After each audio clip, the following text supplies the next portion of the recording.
हरे कृष्णा। मैं अजीत सिंह चौहान, श्री राम का दास और आपका दास पुनः उपस्थित हूँ आप लोगों के समक्ष एक अद्भुत कथा के साथ। इस कथा के माध्यम से मेरा यह संदेश है कि मनुष्य के मन में श्री हरि कथा और कथावाचक के प्रति कोई संदेह नहीं होना चाहिए, नहीं तो उस व्यक्ति की हालत हमारे हनुमान जी जैसी हो जाएगी। इसीलिए श्री राम जी की कथा को संदेह रहित मन से पूरे भक्ति भाव के साथ सुनना चाहिए। इसीलिए आपको भी यह कथा पूर्ण सुननी है और पूरे भक्ति भाव के साथ सुननी है। तो चलते हैं अपनी कथा की ओर। एक दिन श्री रघुनाथ जी ने हनुमान जी से कहा, हनुमान, तुम निरंतर हमारी सेवा में रहते हो और नाम जप भी करते हो, परंतु सत्संग और कथा श्रवण करने नहीं जाते। यह तुम्हारे अंदर थोड़ी सी कमी है। हनुमान जी बोले, प्रभु, आपकी आज्ञा शिरोधार्य है, परंतु जिन भगवान की कथा है वे तो निरंतर मिले हुए हैं और आपकी सेवा भी मिली हुई है। आपकी जो प्रत्यक्ष अवतार लीलाएं हैं, जो चरित्र हैं, वे प्राय सभी हमने देखे हैं। अतः मैं सोचता हूँ कि कथा श्रवण करने से क्या लाभ। श्री रघुनाथ जी बोले, यह सब तो ठीक है, परंतु कथा तो श्रवण करनी ही चाहिए।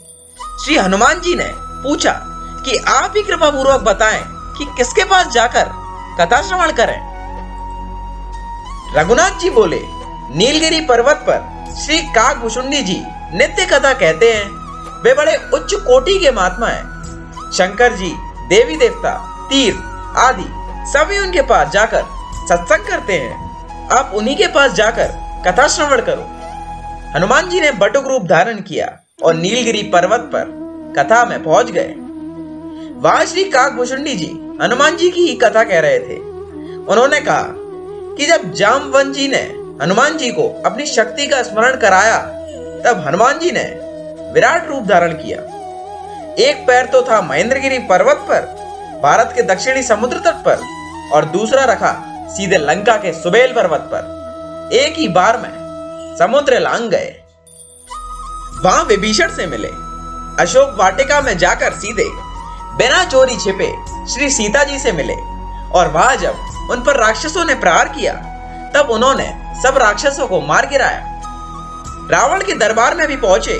वहां रावण ने श्री राम जी के बारे में अपशब्द प्रयोग किए और राक्षसों से कहा कि इस वानर की पूंछ में आग लगा दो। हनुमान जी ने यह सुनकर जोर से हुकार किया और उनके मुख से भयंकर अग्नि प्रकट हुई। उस अग्नि ने लंका को जला दिया और हनुमान जी पुनः एक पग रखा तो इस पर राम जी के पास पहुंच गए। यह सुनते ही हनुमान जी ने सोचा कि काकभुशुंडी जी ये कैसी कथा सुना रहे हैं। मैंने तो इस प्रकार ना समुद्र लांघा और ना इस प्रकार से लंका जलाई। लगता है कथा व्यास आजकल असत्य कथा कहने लगे हैं। श्री हनुमान जी के वापस आने पर रघुनाथ जी ने पूछा कि आज कथा में कौन सा प्रसंग सुनाया गया। हनुमान जी ने उदास मुख से बताया कि प्रसंग तो समुद्र लंघन और लंका दहन लीला का था, परंतु उन्होंने तो कथा को बहुत प्रकार से बढ़ा चढ़ाकर कहा। इस तरह की कोई लीला मैंने नहीं की। रघुनाथ जी हंसते हुए बोले कि आपको संदेह नहीं करना चाहिए। व्यास आसन पर बैठे संत के प्रति मनुष्य बुद्धि नहीं होनी चाहिए। काकभुशुंडी जी कोई सामान्य महात्मा नहीं है। हनुमान जी ने बात तो मान ली और प्रभु के चरण दबाने लगे, पर मन में संदेह था। वे बार बार वही बात सोच रहे थे कि आखिर विश्वास करे तो कैसे करें। श्री राम जी ने उस समय अपनी अनामिका से अंगूठी निकाल कर गिराई और कहा कि हनुमान जी, मेरी अंगूठी उठा कर दो।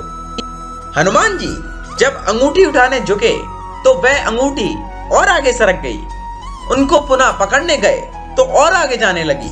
पूरे ब्रह्मांड का चक्कर लगाकर अंत में सुमेरु पर्वत की एक कंदरा में प्रविष्ट हो गई।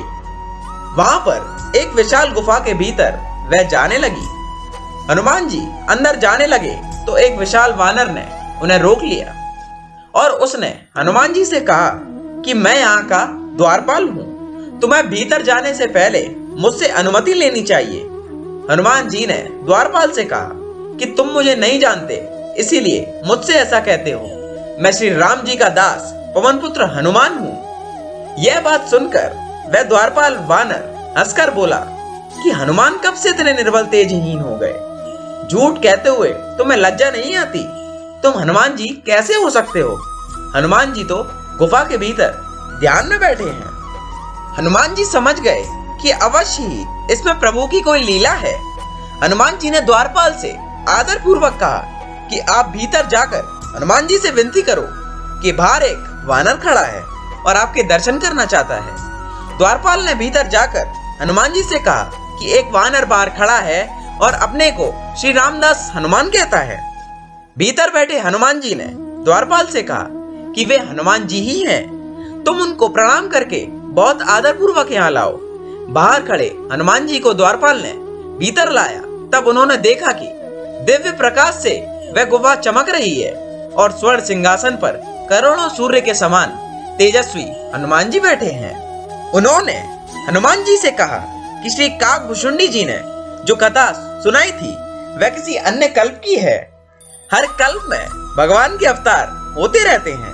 अलग अलग कल्पों में अलग अलग पद्धति से लीलाएं होती रहती हैं।